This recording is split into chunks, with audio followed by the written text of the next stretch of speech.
আলু দিয়ে বেশ সহজ আর মজার একটি নাস্তা বানাচ্ছিলাম, ভাবলাম রেসিপিটা আপনাদের জন্য শেয়ার করে ফেলি। ঝটপট এই নাস্তার জন্য লাগবে মাঝারি সাইজের সেদ্ধ আলু 5 থেকে 6টা। সেদ্ধ আলুগুলোকে ছুরি দিয়ে কেটে একটা কাঁটা চামচ দিয়ে এভাবে একটু ম্যাশ করে নিচ্ছি। ছুরি দিয়ে টুকরো করে নিলে দেখবেন খুব মিহিভাবে ম্যাশ হয়ে যাবে।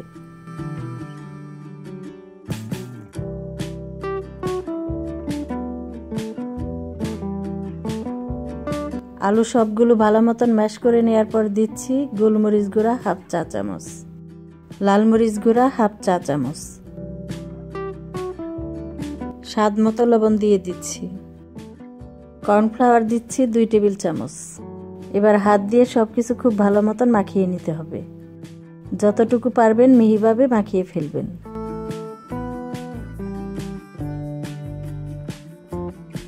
আমি ঠিক এইভাবে সবকিছু মাখিয়ে নিলাম।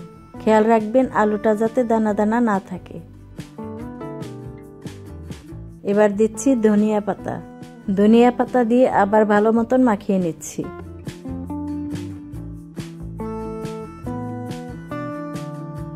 ধনিয়া পাতা দিয়ে মাখানো হয়ে গেলে এই মিশ্রণটাকে 3 ভাগে ভাগ করে নেব।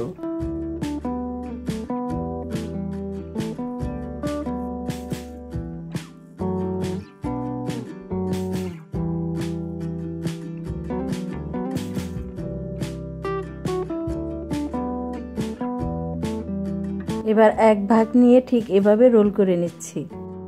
একটু মাঝারি সাইজ করে রোল করে নেবেন।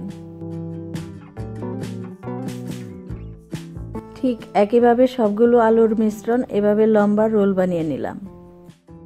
এবার একটা কাঁটা চামচ দিয়ে একটু দূরত্ব রেখে এভাবে চাপ দিয়ে উঠিয়ে নিচ্ছি। খুব সাবধানে চাপ দিয়ে উঠিয়ে ফেলবেন, যাতে উপরে এরকম দাগ দাগ হয়ে যায়।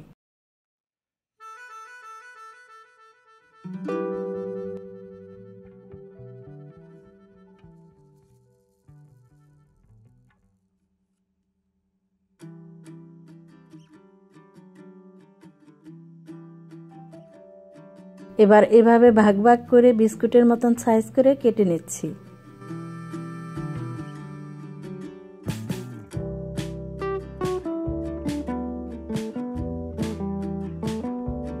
সবগুলো আলু কাটা হয়ে গেলে একটা বাটিতে নিচ্ছি 2টা ডিম। ডিমগুলো ভালো মতন ফেটিয়ে নেবেন। এবার কেটে রাখা আলু একটা করে ডিমে চুবিয়ে এভাবে উঠিয়ে নিলাম। এবার দিয়ে দিচ্ছি টোস্ট বিস্কুটের গুঁড়াতে। আপনারা চাইলে ব্রেড ক্রাম্ব লাগিয়েও বানাতে পারবেন। বিস্কুটের গুঁড়া ভালো মতন লাগিয়ে নিয়ে দিয়ে দিচ্ছি গরম তেলে। চুলার আঁচ মিডিয়ামে রেখে 2 পাশে ভালো মতন ভেজে নিতে হবে।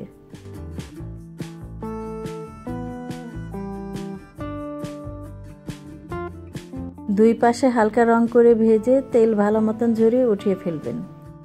আর চেষ্টা করবেন ওঠানোর পর একটা টিস্যুর উপরে রাখতে, এতে বাড়তি তেল টিস্যু নিয়ে নেবে।